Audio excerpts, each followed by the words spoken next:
अब ये दो पॉइंट्स हैं, point A and point B. एक बॉडी ऐसे जा रही है, ठीक है।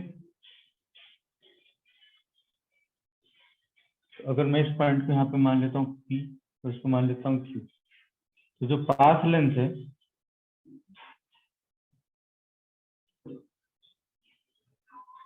ठीक है, A P Q B, A P Q B जो पाथ लेंथ है, ठीक है, ये आप क्लियरली देख सकते हैं, this is greater than length A B.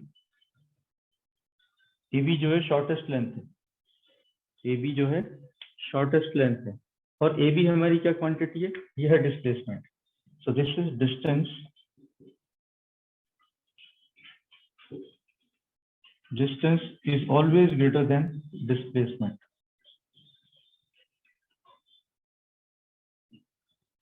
Distance is always greater than displacement, ठीक है।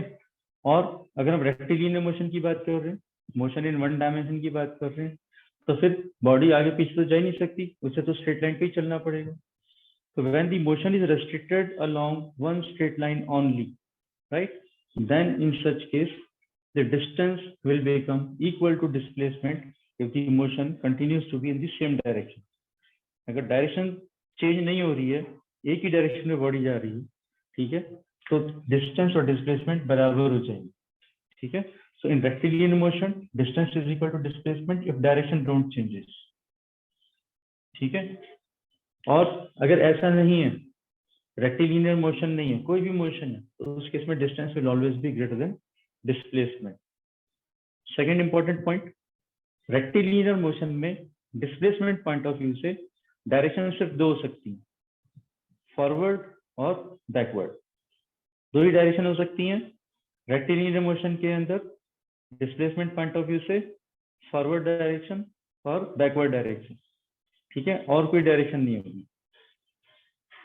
तो distance will always be greater than equal to displacement, ठीक है। ये हमेशा याद रखना है आपको, डिस्टेंस स्केलर क्वांटिटी है, डिस्प्लेसमेंट वेक्टर क्वांटिटी है, और ये चीज इससे हमेशा बड़ी होगी, स्ट्रेट लाइन मोशन है तो बराबर होगी, this is a special case, ठीक है।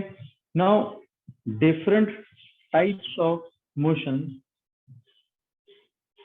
और different types of displacements can be expressed graphically also with respect to time.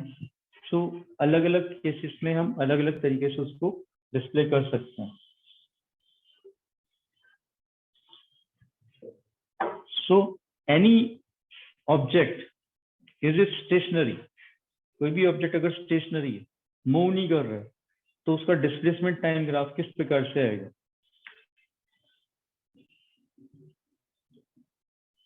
Displacement time graph,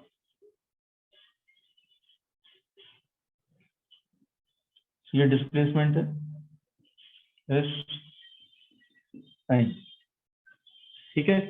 object is not moving, object is not moving, इसका मतलब क्या हुआ, आपने जब देखना शुरू किया तब वो एक एस डिस्टेंस पे था, थोड़ी देर बाद देखा तब भी वो एस डिस्टेंस पे ही था, फिर और थोड़ी देर बाद देखा फिर भी वो एस डिस्टेंस पे ही था, मतलब टाइम तो बढ़ता जा रहा है मगर उसका जो डिस्प्लेसमेंट है वो नहीं बढ़ रहा, वो कांस्टेंट है, वो अपनी जगह पे फिक्स है।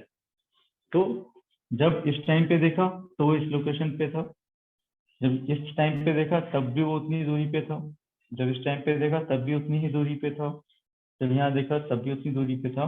मतलब ये जो डिस्प्लेसमेंट वाला एक्सिस है, इसमें ये लेंथ ना तो बढ़ रही है ना घट रही है, ये कांस्टेंट। सो ये लाइन, ये हॉरिजॉन्टल लाइन, ये हॉरिजॉन्टल लाइन और ये line parallel to time axis, ये line parallel to line axis time axis in the displacement time graph, ठीक है, represents a stationary object. So a line parallel to time axis, ये time axis है, a line parallel to time axis in displacement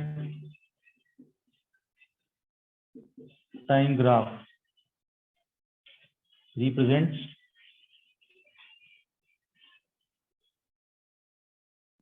stationary object.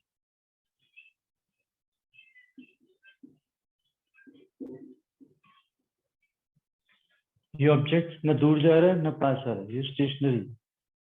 ठीक है, दूसरा case लेते हैं।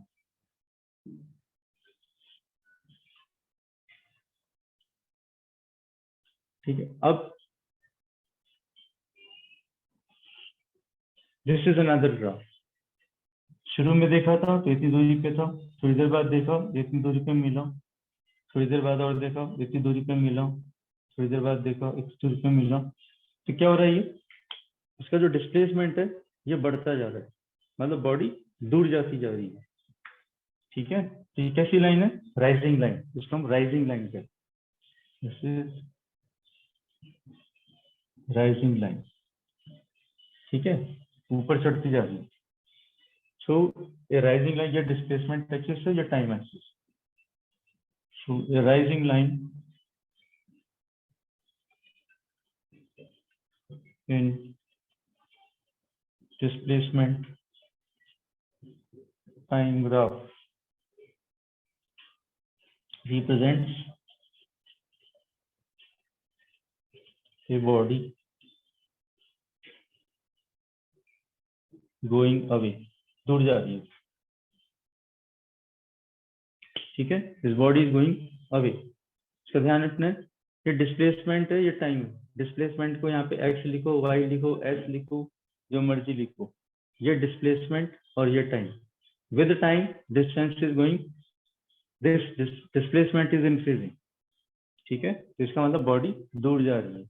और एक बात और ध्यान रखना, कई जगह आपको डिस्टेंस और डिस्प्लेसमेंट बार बार यूज होते हुए मिलेंगे। कहीं डिस्टेंस लिखा है, कहीं डिस्प्लेसमेंट लिखा है। रेक्टिलिनियर मोशन के अंदर, मोशन इन स्ट्रेट लाइन के अंदर डिस्टेंस और डिस्प्लेसमेंट दोनों बराबर होते हैं, इसलिए ये वर्ड्स ऑफन, ज्यादातर इंटरचेंजेबली यूज होते रहते हैं। ठीक है, तो ये rising line represents a body going away. ठीक है, फिर next case, this also represents uniform motion. Uniform motion. Displacement time graph अगर स्ट्रेट लाइन है, ठीक है, तो स्ट्रेट लाइन का मतलब यूनिफॉर्म मोशन है। अगर displacement time graph straight line नहीं, कुछ इस प्रकार से, कुछ इस प्रकार से। ठीक है, so this is not a straight line, this is a curve. ठीक है, so this represents non-uniform motion.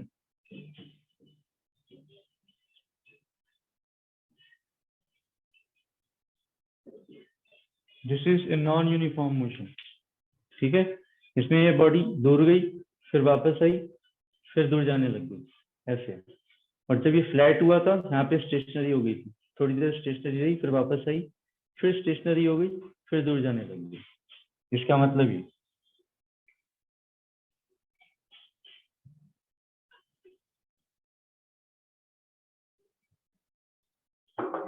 अगर लाइन नीचे की तरफ आ रही है, ऐसे आ रही है, ठीक है, तो ऐसे इसको हम फॉलिंग लाइन कहते हैं। लाइन नीचे की तरफ आ रही, गिर रही है। ठीक है, अब ये भी स्ट्रेट लाइन है, ये भी स्ट्रेट लाइन है, तो जो भी स्ट्रेट लाइन होगी वो हमेशा यूनिफॉर्म मोशन को रिप्रेजेंट करेगी।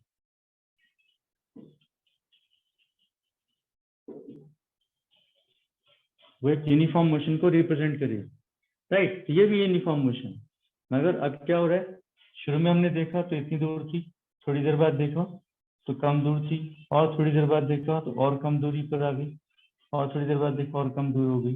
तो मतलब दूरी कम होती जा रही है उसकी। तो दिस बॉडी इज अप्रोचिंग अस, हमारी तरफ आ रही है, right. So this is a straight following line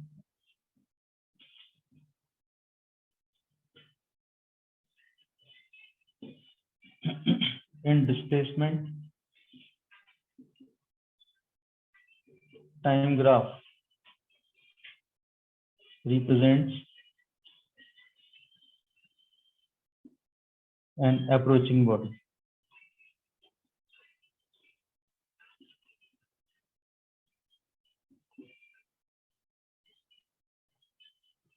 body आपको अप्रोच कर रही है, आपकी तरफ आ रही है, तो उसका ग्राफ इस प्रकार से दिखाई देगा। ठीक है, straight line always represents uniform motion, horizontal line represents stationary body. ठीक है, and a not straight line, some curve form of line will represent non uniform motion। ठीक है, तो इन चीजों का ध्यान रखना।